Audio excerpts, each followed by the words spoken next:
Welcome to today's deep dive. I want you to picture a dingy high school gym in Erie, Pennsylvania. It's 1982. Yeah, just a very localized, gritty spot. Exactly. And a bunch of local electricians and truck drivers are just beating the absolute hell out of each other for a $500 prize. Right, which sounds like a rowdy neighborhood block party or something. Right. But it wasn't. It was basically a desperate, localized fight club trying to raise charity money. Yet somehow the DNA of that one sweaty night birthed the entire billion-dollar sports entertainment ecosystem. The exact same ecosystem that just dominated your feed with Amazon Prime's global reboot 2 days ago. Okay, let's unpack this.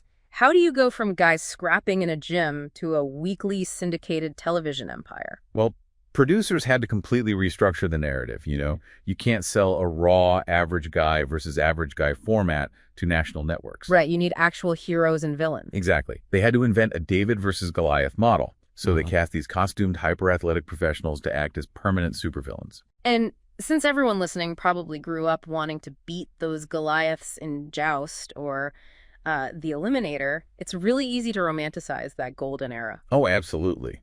But if you read through the recent Muscles and Mayhem docuseries research, the labor economics behind that 1990s run were just brutal. Yeah, here's where it gets really interesting. Right, because the athletes were moving mountains of merchandise like Nintendo video games and Mattel action figures, Yeah. but they were seeing zero residuals.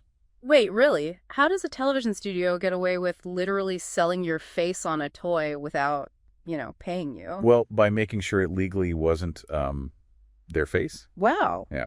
The production company classified the athletes as independent contractors, and they tightly trademarked the Gladiator personas. So if you buy a Nitro or a Lace action figure, Mattel is licensing the costume and the fictional character from the studio. So the actual human being inside the spandex had no legal ownership over the IP they brought to life. None at all. That is wild. Wait, hold on. They were working multiple episodes a day in high-impact combat without a financial safety net. Yeah, they were. See, I always assumed the massive steroid culture of that 90s run was purely for vanity, like bodybuilders just wanting to look huge on camera. Are you saying it was actually a workplace necessity? That is honestly the darkest part of the research.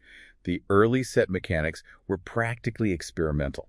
You had performers falling 15 feet through untested trapdoors onto horribly thin crash mats. Oh, man. The catastrophic injury rate was incredibly high.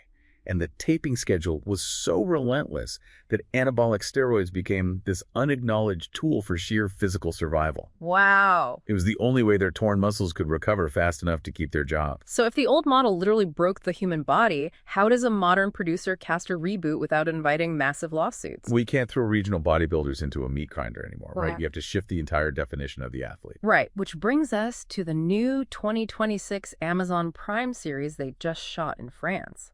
Exactly. They completely abandoned the purely aesthetic 1990s bodybuilder. Instead, they tapped into the modern functional fitness boom. Like CrossFit champions. Right. People like Danny Spiegel, alongside active talent from AEW, the massive all-elite wrestling promotion. Which is basically like assembling the Avengers. I mean, they're porting over pre-existing fan bases rather than building unknown local muscle into TV stars from scratch. Yeah, it's less everyday challenger takes on a giant and more like a massive franchise crossover event. So what does this all mean for the relatable everyman appeal the show used to have? Does it kill it? Not really. If we connect this to the bigger picture, it just shifts the appeal from the living room to your actual neighborhood. This franchise essentially laid the groundwork for modern crash TV. Oh, like American Ninja Warrior. Exactly. Yeah. But notice how those modern shows swapped out human gladiators for environmental obstacles. Yeah. That evolution directly fueled the explosion of local ninja gyms popping up around the country today. Right. The audience isn't just watching anymore. They're physically training on the exact same functional obstacles. Which ties perfectly into the research mentioning Jean Baudrillard's Society of the Spectacle. Right. I've heard the theory thrown around. But in this context, it essentially argues that the glossy media representation of an event has completely replaced the actual reality of it, right? Precisely. I mean, the original Roman concept of bread and circuses was literal bloody combat meant to pacify and distract the public. Wow. And what this franchise did was take that visceral human struggle and sanitize it into brightly colored, corporate-sponsored primetime consumption. So the spectacle, like the logos, the lights, the toys, it all became more real to us than the shattered joints of the athletes performing it. Exactly. And they are leaning into that even harder now. Why does this matter to you? Well, I saw that the upcoming late 2026 UK Arena Tour actually features a Gladiators experience where everyday fans can pay money to test themselves on replica obstacles before the show. Which is wild to think about. It really is. We went from watching truck drivers scrap for $500 to buying action figures of exploited contractors to now eagerly opening our own wallets for the privilege of physical exhaustion. It makes you wonder if we finally crossed the line from passively watching the spectacle to actively demanding to bleed in the arena ourselves.